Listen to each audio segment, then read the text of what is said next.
All right. Mark Finchem serves in the Arizona State Senate and is a leading advocate for election integrity. Apparently he knows he's aware of a lot of election fraud. Have we heard of that lately? Come on out, Mark Finchem. God bless you, brother. Thank you, man. Oh, how many of you have heard the term election denier? Yeah. Well, my good friend and fellow board member on the Election Fairness Institute, Seth Keschel, he says, no, we're fraud affirmers.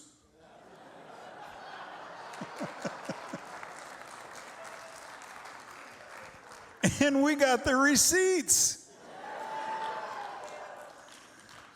Thank you, ladies and gentlemen. It's so nice to have such a warm welcome. And I would be remiss if I did not call out all the folks who welcomed us at the, as we pulled up in the Uber, all 75 of them.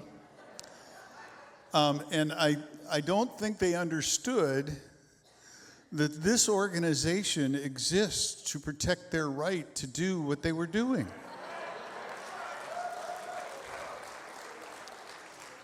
And here's the scary thing. This state wants to, not this state, let me rephrase that. There are elements within this state that want to undo the established order. They want to undo the protection of a sheriff that is responsive to you and not a special interest. You see, the difference between municipal police chiefs and elected sheriffs,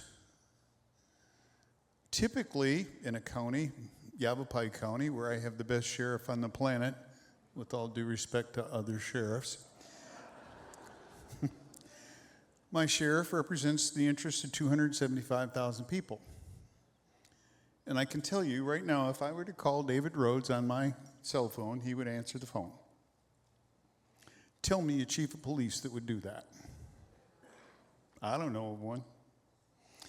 So the whole idea of the established order, there's a reason that our framers constructed things the way they did.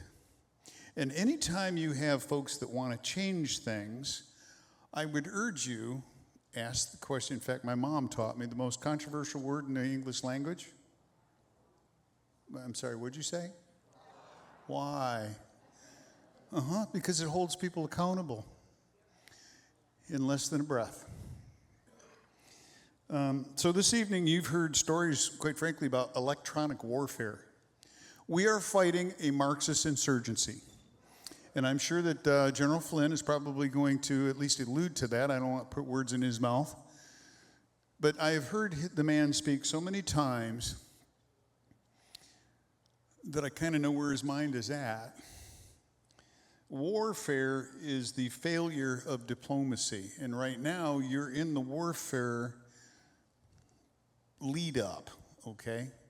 When I say warfare, I'm not talking about kinetic. I'm not talking about shooting at people. It's a war of words, a war of ideas.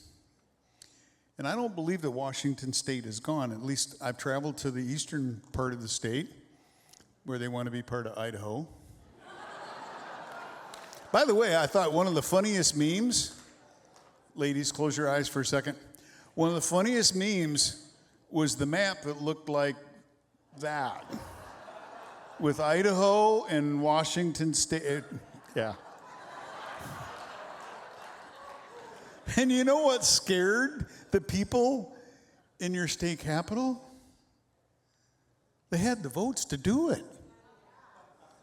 In fact, they even favored it until they realized, wait a minute, there's a lot of money that goes with that. Typical politicians, yeah.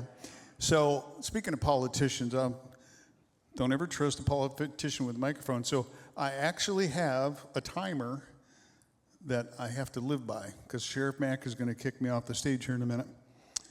But I want to talk for a moment. I want to give you a couple of real-world examples. One of them is the importance of a sheriff in Greenlee County, Arizona. Happen to have a constituent, because once you're elected as a state senator, everybody in the state of Arizona is your constituent. Partly because there are some senators that have a reputation for doing things, and some who don't.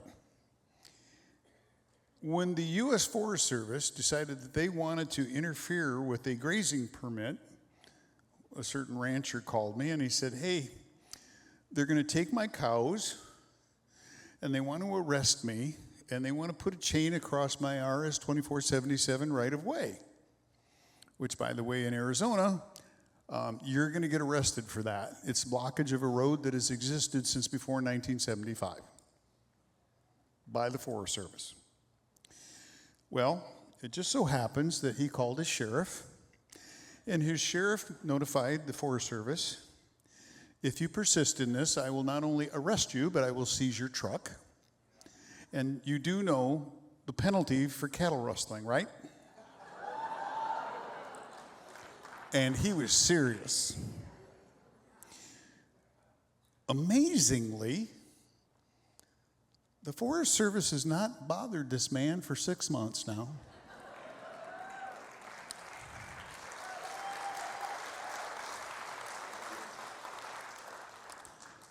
That, ladies and gentlemen, is the power of an elected sheriff. So for the clowns in your state capital who want to consolidate power, think about this for a second. I'm going to get on my rant about Democrats. I know this is not supposed to be partisan, but what is the thing that... and I only got 8 minutes to do it. So there's this issue with names. It was a fight between Hamilton and Jefferson. Hamilton wanted a democracy, which is two wolves and a sheep negotiating over lunch. And Mr. Jefferson wanted a republic where you had somebody to run interference when the passions of the people kind of conflicted with each other. Of course, Aaron Burr won that one, but some of you will get that next week. The issue that we've got is that the Democratic, they don't like it being called Democrats, Democratic Party. The least democratic thing they do is deprive people from having an election to vote on whether they will have an elected sheriff.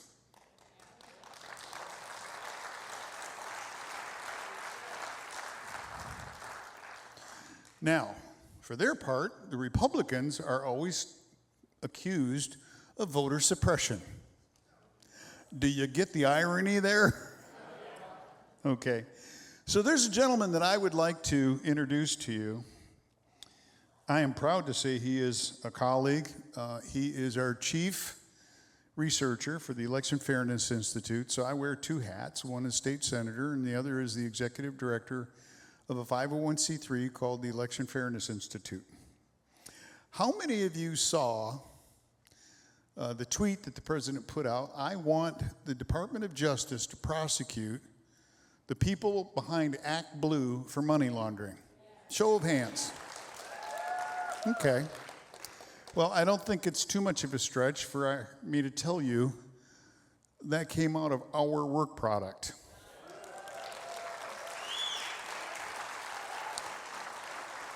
And I am proud to introduce you to Deputy Chief, former, Sean Taylor of the Millersville PD.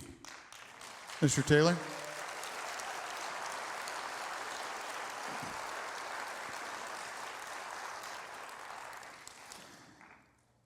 So let me tell you what Mr. Taylor has done, without getting into too much detail, because the Department of Justice has a great deal of interest in most of what we've turned over to them. but he's been able to map the connections between people, money, places, and time.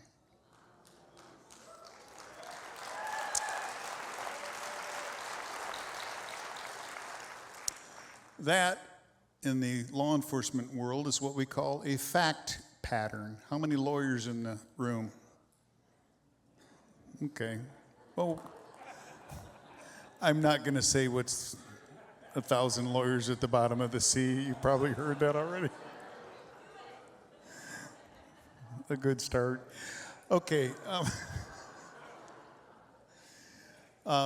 You know, one of the things that, and I'm going to turn this over to Sean in just a moment to close us out, but, you know, Mr. Steve Bannon has said something a couple of times that really, and yes, I've appeared with Mr. Bannon a time or two, but, you know, there are times when nothing seems to happen over months, and there are days when years happen. I know that patience is wearing thin, but coming from the law enforcement community, I think I'm safe in saying I think you'd rather have us get it right than get it fast. Because fast often fails. I'll call out the 2 indictments. Letitia James and James Comey got done fast. Now, the saving grace is, and I'm glad that our good friend Dan Bongino called this out, don't spike the football yet. We got 6 months. Ladies and gentlemen, Mr. Sean Taylor. Thank you. Thank you. 2 minutes. Explain 50 years of socialism, all right? Basically, what I want to bring to everybody's attention is this group and our Constitution is the thing that these people hate the most. And what's happened is these socialists have basically come into these different positions within our government, and they go into these key positions that are controlling the flow of information. He who controls the flow of information controls the game. It's time for us to set up a new battlefield, and we're going to take the fight to them. Okay? But to be able to do that, we have to have a cultural shift within our law enforcement community and give our law enforcement the authority, which means we have to take out the corruption at the lower levels, the municipal level, the county level, and the state level, to be able to start the accountability. We have to give those deputies and those officers on the street the ability to go after the corruption in your municipalities and your counties, and we got to give them the tools to be able to make that happen.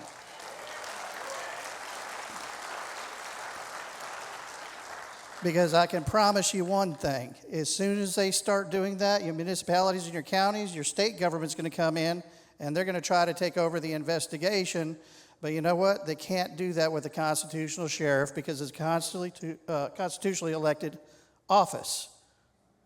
So he can tell the state goodbye.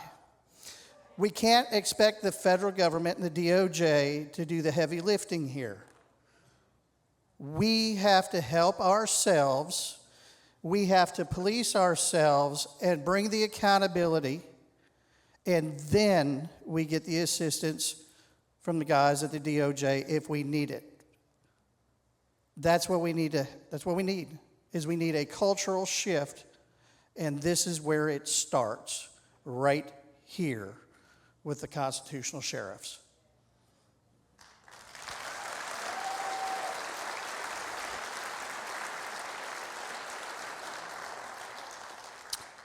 So if you want to follow the work that we're doing, just take down goefi.org. That's go, don't stop, go, efi.org.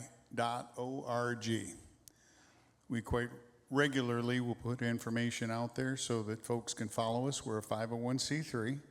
We do not accept any government money because elections belong to the people, they don't belong to the government.